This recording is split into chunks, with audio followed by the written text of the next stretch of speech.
கண்ணுங்களா, நீங்க இன்ஜினியரிங் படிங்க, டாக்டருக்கு படிங்க, வக்கீலுக்கு படிங்க. படைக்கிறவங்க மட்டும் செலவு பண்ணுங்க, பயிரிடுறவனும் விவசாயமும் பண்ணுங்க. நாமெல்லாம் விவசாயின்னு காலரை தூக்கி விட்டு தெரியணும்.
ஹாய் யூஎஸ், தமிழ் பேசும் நல்லுள்ளங்களுக்கு வணக்கம்.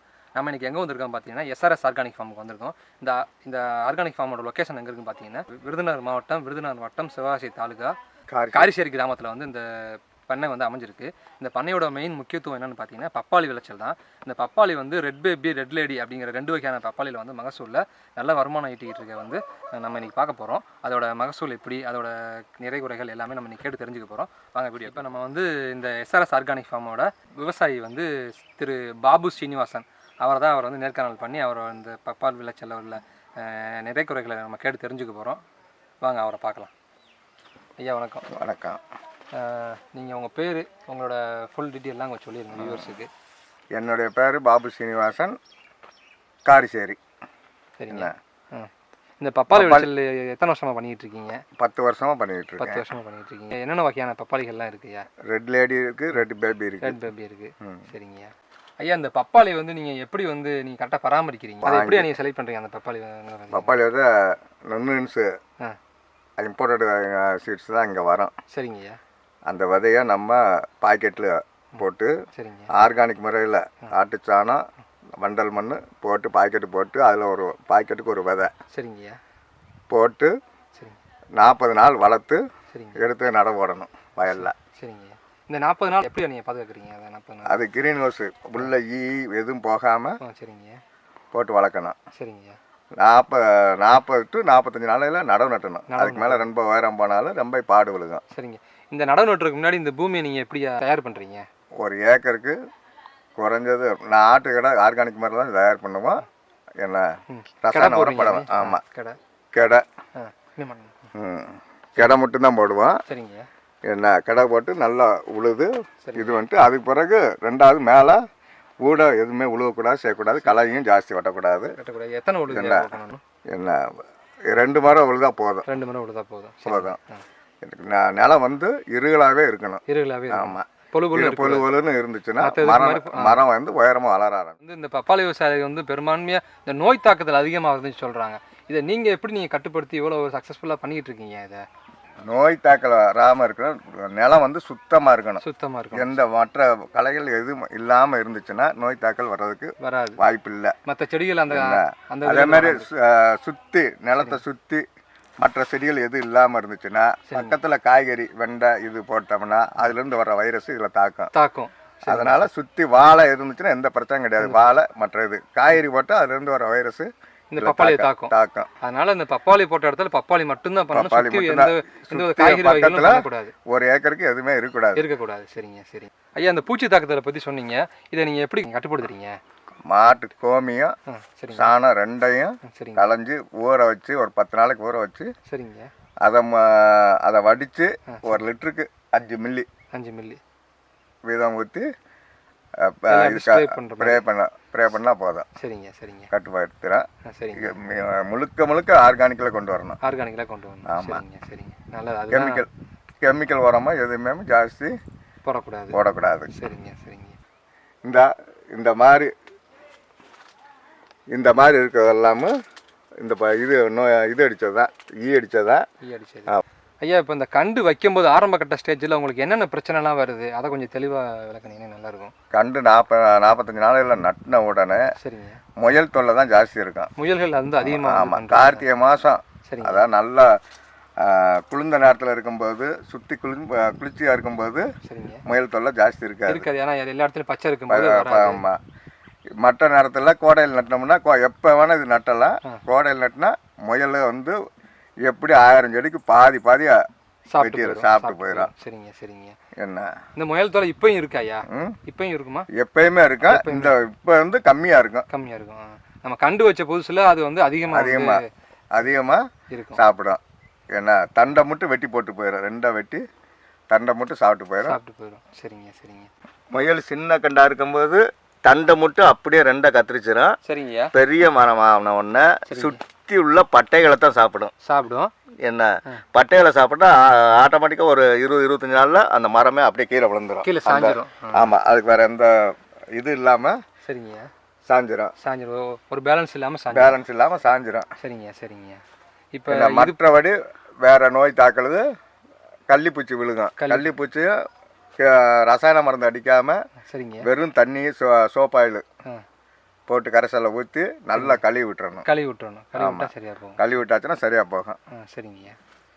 நல்லா வெயில் காலத்தில் தான் வரும். சரிங்க. அந்த பப்பாளி எந்த ஸ்டேஜில் இருக்கும்போது தோட்டத்தை சுற்றி எந்த செடி சத்தையும் இருக்கக்கூடாது. துத்தி செடி அதுலேருந்து எறும்பு மூலியமாக வரத, எறும்பு உள்ள வராத. சரிங்க. என்ன எறும்பு உள்ள வராமல் பாதுகாக்கணும். ஆமாம். சரிங்க.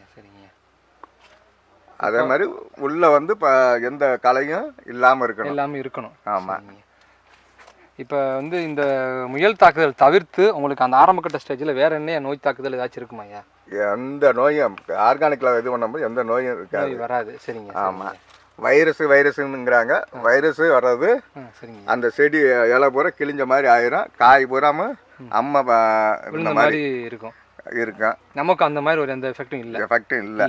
ஆர்கானிக் பண்ணுறதுனால ரசாயன உரம் பண்ணால் அது பக்கத்தில் வைரஸ் இருந்தாலும் வந்துடும். ஆர்கானிக் பண்ணால் அது பாதிப்பு ஜாஸ்தி இல்லை. சரிங்க. இந்த கிடையெல்லாம் எப்படி அமர்த்துறீங்க நீங்கள்? இது ஒரு ஏக்கருக்கு 10 நாள் 15 நாள் கிடையை நெருக்கமாக போட்டுறீங்க. நெருக்கமாக போடணும். நெருக்கமாக போட்டால் உள்ளே இருக்க களை எல்லாமே அந்த ஆடை சாப்பிட்றோம்.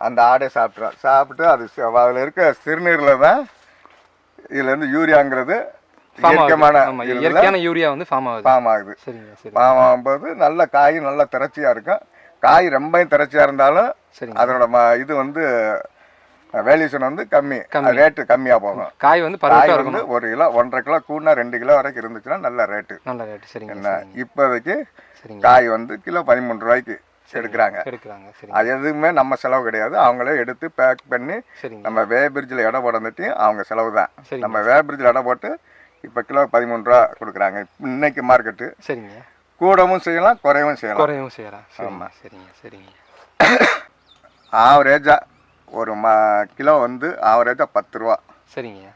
என்ன அது 5 ரூபாய்க்கும் வரும், 20 ரூபாய்க்கும் போகும். நம்ம ஆவரேஜுக்கு 10 ரூபா. ஒரு மரத்துக்கு 200 கிலோ எடுத்தால் 2000 ரூபாய்க்கு வருமானம் வரும். என்ன அது 2 வருஷத்தில் 7 மாதத்துலேருந்து நம்மளுக்கு வருமானம் கொடுக்க ஆரம்பிக்கும். இதில் வந்து அடி உரம்னு கொடுக்கும்போது கடலை புண்ணாக்கு ஒரு ஏக்கருக்கு 200 கிலோ. என்ன கரைசலை கரைச்சி இதுக்கு தூருக்கு ஊற்றுறோம். 1 லிட்டருக்கு 100 கிராம் 150 கிராம் இப்படி இது பண்ணி ஊற்றுனோம்னா க்ரோத் வந்து ஜாஸ்தி கிடைக்கும். விளைச்சலும் நல்லா இருக்கும், க்ரோத்தும் நல்லா கிடைக்கும். என்ன இது மற்ற பயிர் தாக்குதலையும் கட்டுப்படுத்தும். இப்போ பப்பாளி மரத்தை பொறுத்த வரைக்கும் எத்தனை அடியா ஒரு மரத்துக்கு இன்னொரு மரத்துக்கும் கேப் இருக்கணும்?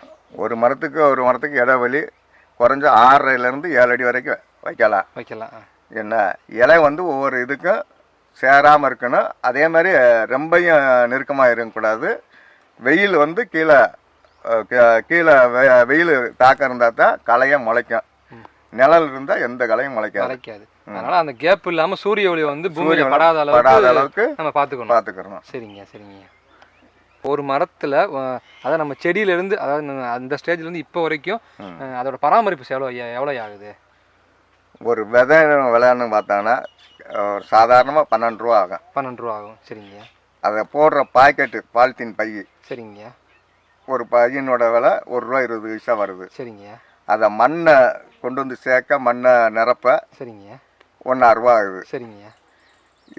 ஆக மொத்தம் செலவு மொத்தத்துக்கு அந்த விதை, அதை பராமரிக்க, தண்ணி ஊற்றுற எல்லாம் செய்கிறதுக்கு ஒரு செடிக்கு குறைஞ்சபட்சம் ₹20 செலவு வருது. ₹20 செலவு வருது. சரி, ₹20 செலவு வருது. சரி. அதை நட்டுறதுக்கு ஒரு செடிக்கு ₹4. சரிங்க. என்ன நம்ம எத்தனை ஏக்கர் மொத்தம் வச்சிருக்கோம்? அதுக்கு நம்ம 3 ஏக்கர் வச்சிருக்கோம். 3 ஏக்கர் வச்சிருக்கீங்க. 3 ஏக்கர்ல 3000 செடி வச்சிருக்கேன். 3000 செடி வச்சிருக்கீங்க. நான் வந்து 7 அடியில் வச்சிருக்கேன். 7 அடியில் வச்சிருக்கீங்க. ஆமாம். சரிங்க. 3000 செடி வச்சிருக்கேன். ஒரு செடிக்கு நல்ல ஆர்கானிக் முறையில் கொண்டு வந்தால் ஒரு செடிக்கு 200 கிலோ. 200 கிலோ வரும். சரிங்க. எடுக்கணும். எடுத்தா தான் நம்மளுக்கு விவசாயத்துக்கு கட்டுப்படி ஆகும். என்ன இதற்கு இயற்கை சீற்றங்கிறது சுழிக்காற்று, சரிங்க, சூறைக்காற்று அடித்தா தான் இது காய் இருக்குமோ அடித்தோம்னா தலையில் ஒடிஞ்சு விழுந்துடும். அதுதான் விவசாயத்தில் நட்டமாகிறது. அது ஒண்ணுதான். ஆர்கானிக்கில் வந்தால் எவ்வளோ காற்று அடித்தாலுமே சாயாது. சுழிக்காற்று அடித்தா பூரா ஒடிஞ்சு விழுந்துடும். அந்த சுழிக்காற்று மட்டும்தான் அதுக்கு ஒரு பாதிப்பான விஷயம். அது சித்திரை மாதம்தான் அந்த பாதிப்பு இருக்கும். அதில் தப்பிச்சிருச்சுன்னா ஒரு இது வந்து 3 வருஷத்துக்கு நல்லா வரலாம். கொடுக்கும். சரிங்க. நல்ல growth கொடுத்துக்கிட்டே இருக்கும். 200 கிலோங்கிறது 300 வரைக்கும் கூட வரும். சரிங்க. அதை நம்ம ஆர்கானிக்ல வளர்ந்து வளராம இருந்துச்சுன்னா சரிங்க நல்லா வளர்க்கலாம். செயற்கைக்கு போகாம இயற்கை நாய்க்கு வந்தோம்னா நல்லா உங்களுக்கு மகசூல் கிடைக்கும். சரிங்க. செயற்கைன்னா பார்த்தோம்னா செடி தான் அழகா தெரியும். என்ன மகசூல் வந்து கம்மியா இருக்கும். ஆனால் அது செலவு ஜாஸ்தி, இதில் செலவு கம்மி. சரிங்க. என்ன நம்ம வந்து இயற்கையை பொறுத்த வரைக்கும் ஆட்டுக்கடையிலேருந்து எல்லாமே நம்ம வந்து இயற்கையிலே இயற்கையிலே வளர்க்கணும். மழை வந்து காய் கீழேருந்து ஆட்டுக்கு செம்பரி ஆடு மட்டும்தான் உள்ளே விட முடியும். காய் எட்டாத அளவுக்கு போகும்போது அதுக்குள்ளே வந்து திரும்பி கடை அமர்த்தணும். இது ஒரு முக்கியமான விஷயம். செம்பரி ஆடு தான் வந்து தொத்துக்கால் போட்டு மேலே வந்து எந்த காயும் சேதப்படுத்தாது. நம்ம வெள்ளாடு வந்து கடைக்கு போட்டோம்னா அது தொத்துக்கால் போட்டு எல்லாத்தையும் நம்ம கடிச்சு சாப்பிட்ற அளவுக்கு போயிடும். அதனால நம்ம கடைக்கு போடுறது வந்து செம்பரி குட்டி தான் போடணுங்கிறது ஐயா சொல்றாரு. ஐயா இப்போ பப்பாளி மரத்தை பொறுத்த வரைக்கும் இதுலேருந்து அது 7 மாசத்துல நம்ம சரிங்க. இதுல இருந்து செடியில இருந்து உள்ள களை வராம பாத்துக்கணும். களை வந்தா தான் ஈ வரும். சரிங்க. அதுல இருந்து விட்டி இது மற்ற பூச்சிகள்லாம் வரும் தாக்கம். களை இல்லாம கொண்டு வந்தோம்னா எந்த பாதிப்பு இல்லாம விவசாயம் கொண்டு வரலாம். சரிங்க.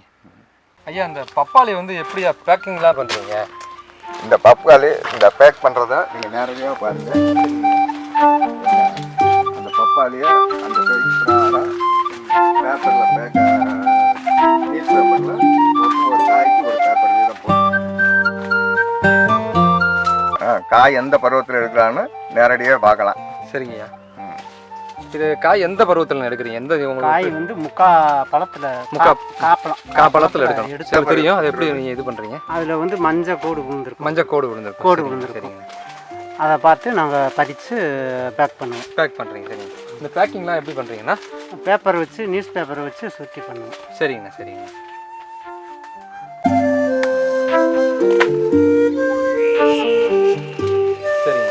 இந்த கையில் க்ளவுஸ்லாம் போடுறதுக்கு க்ளவுஸ் போடலைன்னா இது அந்த பால் பட்டு கை பொத்து போகும். அதனால க்ளவுஸ். சரிங்க.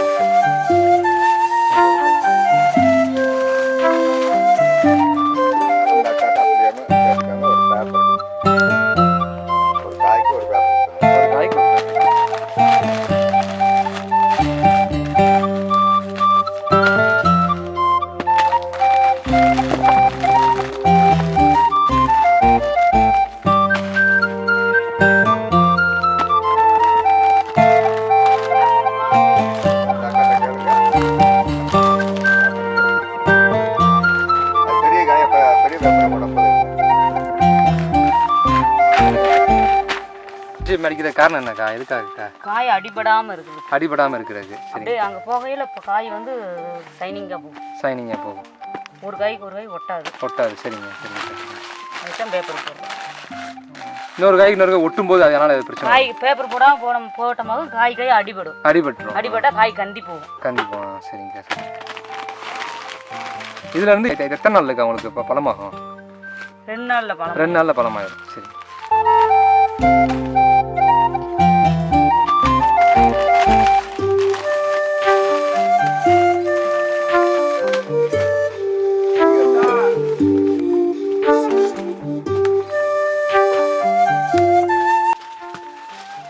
இந்த காயெல்லாம் இருக்குண்ணா எப்படி போட்டு சின்ன சின்ன காயாக இருக்குது எல்லாம் எப்படி டேமேஜ் காயா? ஓ இந்த மாதிரி இருந்தால் டேமேஜ் காயா? வந்து டேமேஜ் அது விலை போகாது. விலை போகாது.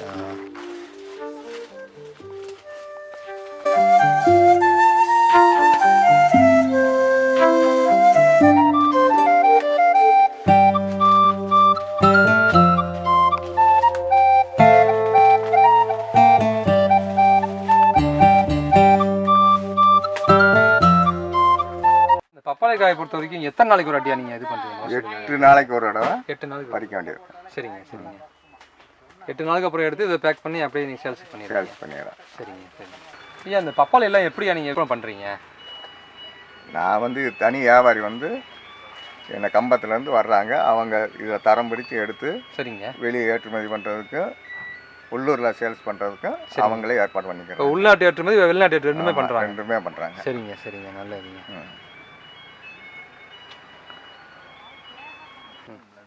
ஐயா இதுக்கு இந்த தண்ணி வசதியெல்லாம் எப்படியா பண்ணுறீங்க? சொட்டு நீரில் தண்ணி பாய்ச்சினோம்னா நல்ல இது கிடைக்கும். தண்ணியும் கம்மி. சரிங்க. என்ன பாசனத்தை வந்து 8 நாளைக்கு ஒரு தண்ணி 10 நாளைக்கு ஒரு தண்ணி விட்டால் போதும். ஓ சரிங்க சரிங்க. சொட்டு நீர் வந்து ஒரு ஏக்கருக்கு 60 சென்ட்டுக்கு 1 மணி நேரம். இதுதான் 3 நாளைக்கு ஒரு இடம் தண்ணி விட்டால் போதும். 3 நாளைக்கு ஒரு இடம் தண்ணி விட்டால். சரிங்க சரி. இந்த மூடாப்பு மாதிரி போடுறீங்களா? நம்ம இதுக்கு போட்ட மாதிரி அது மாதிரி போடணும். இதுக்கு நிறைய முட்டு போட்டாலும் தண்டு அழுகி போகும். தண்டு அழுகி போகும். வாழைக்கு போடுற மாதிரி போடும். வாழைக்கு போடுற மாதிரி இதெல்லாம் போடக்கூடாது. லைட்டாக 2 இன்ச்சு வேற மூட்டுற அளவுக்கு இருந்தால் போதும். நடுவில் பள்ளமாக இருந்துச்சுன்னா தண்ணி எவ்வளோ தண்ணி இருந்தாலும் தண்ணி வந்து கெட்டுனா 3 நாளையில் மரம் அழுகி போகும். சரிங்க சரிங்க. தண்ணி பாய்ச்சல் அதிகமாக இருந்துச்சுன்னா மரம் சாயறதுக்கு வாய்ப்பு, நிலம் ஈரப்பதத்தில் சாயறதுக்கு வாய்ப்பு ஜாஸ்தி. சொட்டு நீர் போட்டால் இது செடி நல்லா வளரும். தண்ணியும் கம்மியானது. தண்ணியும் கம்மியான தேவைப்படும் இதுக்கு. இப்போ சரிங்க சரி.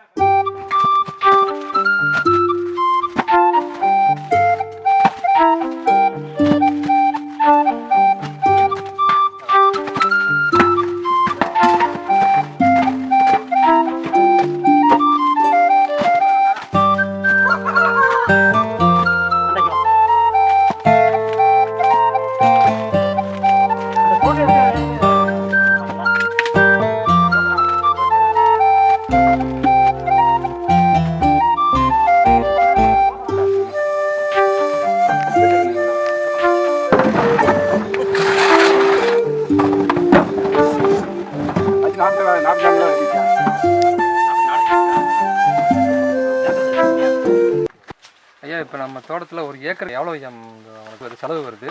ஒரு வருஷத்துக்கு எவ்வளோ அவங்களுக்கு வருமானம் வருது? ஒரு ஏக்கருக்கு 5 லட்ச ரூபா வருமானம் வரும். சரிங்க. 2 லட்ச ரூபா செலவு வரும். செலவு வரும் ஒரு வருஷத்துக்கு. இயற்கை சீற்றம் இல்லாமல் இருந்தால் நல்ல வருமானம் வரும். சரிங்க சரிங்க. பப்பாளி எப்படி நம்ம தோட்டத்தில் வருங்கிறத நீங்கள் எப்படி இது பண்ணுவீங்க? எல்லா நிலத்துலையும் வரும். சரிங்க. தண்ணி இது வந்து நல்ல தண்ணியாக இருக்கணும். நல்ல தண்ணியாக இருக்கணும். சரிங்க. மேட்டு பாங்கான இடமா இருக்கணும்.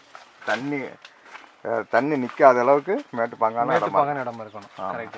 தண்ணி அதிகமாக இருந்தால் தண்ணி வந்து வயலில் நின்றுச்சுன்னா 3 நாள் மரமே அழுகி தன்னாலே சாஞ்சிடும். சரிங்க.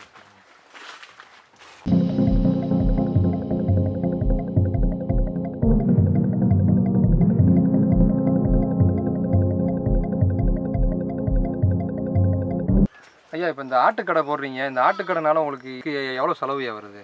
ஒரு ஆட்டுக்கு 1 ரூபா. ஒரு ஆட்டுக்கு 1 ரூபா. 1 ரூபா. எத்தனை ஆடியா நம்ம போடுறோம் கடைக்கு போடுறாங்க? இப்போ 500 ஆடு உள்ளே போடுறாங்க. 500 ஆடு தரிசில் போடுறாங்க. தரிசில் போடுறாங்க. அது மீதி ஆடு பூரா தரிசில் போடுறாங்க. ஒரு ஆட்டுக்கு 1 ரூபா. சரிங்க. இந்த பப்பாளி போட்டு முடிச்சதுக்கப்புறம் எத்தனை வருஷம் அதை கேப் விடணும்? கேப்பெல்லாம் விட வேண்டியதில்லை. திரும்பி அதை 3 மாதத்துக்குள்ளே திரும்பி அடுத்த வெள்ளாமைக்கு திரும்பி பப்பாளிக்கு ரெடி பண்ணிடலாம். ரெடி பண்ணிடலாம். பப்பாளி அடியில் வாழையும் போடலாம். வாழையும் போடலாம். சரிங்க சரிங்க ஐயா. இப்போ இந்த நம்ம பப்பாளி போட்டோம்னா அடுத்து நம்ம பப்பாளி போட்டோம்னா திருப்பி ஒரு 3 முறை 4 முறை அது பப்பாளியே போடும்போது இதோட மண்ணோட வளம் வந்து கம்மியாகும்னு சொல்லி சொல்கிறாங்க ஐயா. இதை நீங்கள் எப்படி பார்க்குறீங்க? இது எப்படி நீங்கள் அணுகுறீங்க? மண்ணோட வளமை வந்து எந்தமே ஆர்கானிக்கில் செய்யும்போது ஆட்டு கடை இது போடும்போது எந்த மண்ணோட தன்மையும் குறையாது. ஏன்னா அதே மாதிரி ரசாயன உரம் போடும்போது தான் அதோட விஷத்தன்மை எல்லாமே கூடும். ஏன்னா ஆட்டு உரத்தில் தான் எல்லாமே இருக்குது. இதில் ரசாயன உரத்தில் என்ன இருக்கோ அது பூரா ஆட்டு உரத்துலேயே இருக்குது. யூரியா இருக்குது, எல்லாமே இருக்குது. அதனால நம்ம வந்து எத்தனை வேணால் பப்பாளி போடலாம். பப்பாளி நட்டினதுலேயே திரும்பி பப்பாளி நட்டலாம்.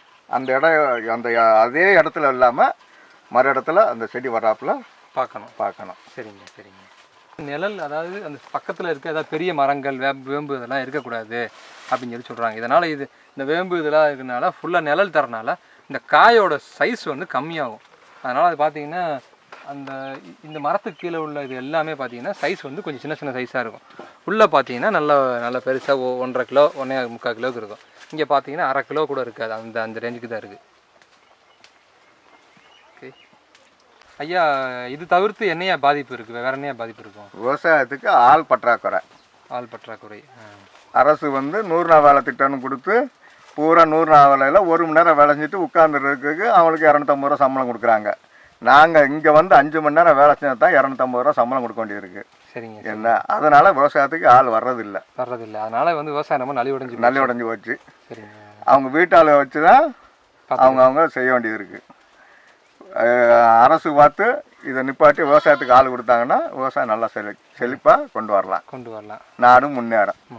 சரிங்க. உண்மையை நல்ல கோரிக்கை. இதான் எல்லா விவசாயிகளும் முன் வைக்கிறாங்க. ஆமாம். அதனால் நம்மளும் முன் வைப்போம். அரசாங்கத்துக்கு வந்து இந்த மாதிரி விவசாயத்தை வந்து விவசாயிகளுக்கு ஆள் கொடுக்கணும். கண்டிப்பாக விவசாயத்துக்கு ஆள் கொடுத்தா விவசாயம் நல்லா செய்யலாம். சரிங்க. இயற்கை விவசாயம் பண்ணுங்க. என்ன என்னோட நிலத்தில் என்ன மம்பட்டி வச்சு ஒரு வெட்டி வெட்டினால மண்புழுக வந்து மேலேயே இருக்கும். இயற்கை விவசாயத்தில் ஒன்றில் தான் வரும். செயற்கை விவசாயத்தில் பண்ணிங்கன்னா மண்புழு பூரா அழிஞ்சு போகும், மண் வளமும் போயிடும். அதனால் தயவு செஞ்சு எல்லாருமே விவசாயத்துக்கு செய்யுங்க. இயற்கை விவசாயம் பண்ணுங்க. சரிங்க. இவ்வளோ மேலே கையை வச்சு தான் பறிக்கிறேன். இவ்வளோ மேலே மண்புழு இருக்குது பாருங்க. இப்போ ரூபாய்க்கு 10 பாருங்க வியூவர்ஸ், நான் கூட நம்பலை. வெறும் ஒரு கையை வச்சு தான் பறிச்சாரு. ஒரு 1/2 அடி கூட இல்லை. 1/2 அடிக்கு கூட இல்லை. 1/2 இன்ச்சு கூட இல்லை. 1/2 இன்ச்சுக்கே கிட்டத்தட்ட ஒரு 4 மண்புழுக்கள் வந்துருச்சு. இந்த மாதிரி மண்புழுக்கள் இருந்தால் தான் விவசாயம் நல்லபடியாக நடக்கும். உண்மையிலே வந்து முன்னோர்கள் வந்து சும்மா சொல்லலை. மண்புழு உழவன் தான் விவசாயிகளின் நண்பன்கிறது. அதனால தான் அவர் வந்து 8 வருஷமாக வந்து இந்த பப்பாளி இதில் வந்து ரொம்ப சிறப்பாக வந்து பணியாற்றிட்டு இருக்காரு. ஓகே வியூவர்ஸ், நம்ம இவ்வளோ நேரம் வந்து எஸ்ஆர்எஸ் ஆர்கானிக் ஃபார்மிங்கோட பப்பாளி மகசூலை பற்றி ரொம்ப தெளிவாக பார்த்தோம். அது மட்டும் இல்லாமல் திரு விவசாயி பாபு சீனிவாசன் ஐயா வந்து இதை பற்றி தெளிவான விளக்கம் கொடுத்தாரு. அவர் இயற்கை முறையில் விவசாயம் பண்ணுறதுனால எந்த ஒரு நோய் தாக்குதலோ பூச்சி தாக்குதலோ அவருக்கு இது வரைக்கும் அந்தளவு வந்தது கிடையாது. அவர் மண் வளமும் கெட்டு போகலை. எந்த இடத்துலையுமே தோணினாலும் அவர் வந்து எந்த இடத்துல தோணாலுமே மண்புழு கிடைக்கிது அப்படிங்கிறது சொல்கிறாரு. அதுவே விவசாயத்தை நல்லா பார்த்துக்கிறதுனால எந்த ஒரு செயற்கை உரமே போட தேவையில்லை. நம்ம ஆட்டு கொட்டகை மட்டும் போட்டால் போதும், மற்றபடி எதுவுமே தேவையில்லைன்னு சொல்கிறாரு. இதில் ஒரே ஒரு பாதிப்பு என்னென்னா இயற்கை சீற்றம் மட்டும்தான். அது காற்று வந்து அதிகப்படியான காற்று இருக்கக்கூடாது. அது சுழிக்காற்று சொல்லுவாங்க. அந்த மாதிரி சுழிக்காற்று வந்து அதிகமாக இருக்கக்கூடாது. சுழிக்காற்று இருந்தால் மட்டும்தான் பப்பாளிகளை ஒடிச்சு போட்டுருமா. மற்றபடி எந்த ஒரு பாதிப்புமே இல்லாது இந்த பப்பாளி. அது மட்டும் இல்லாமல் இந்த இயற்கை சீற்றத்தினால வர்றதா அவர் வந்து எப்படி சமாளிக்கிறதுன்னு பார்த்தீங்கன்னா, இந்த பப்பாளி மரத்தை வந்து சரியான இடைவெளியில் வந்து வச்சுருக்காரு. இதனால் வந்து காற்றோட தாக்கமும் இதில் அதிகமாக இருக்காது. சரியான இடைவெளியில் வைக்கிறதுனால 80% இயற்கை சீற்றத்திலேருந்து அவர் வந்து பாதிப்படையாமல் பார்த்துக்கிறாரு. எல்லாருமே இயற்கை விவசாயம் பண்ணுங்கள். திரு பாபு சீனிவாசன் ஐயா விவசாயம் வந்து இப்போ வரைக்கும் விவசாயம் பண்ணிகிட்ருக்காரு. அதுபோல் நீங்களும் எல்லாருமே இயற்கை விவசாயம் பண்ணுங்கள்.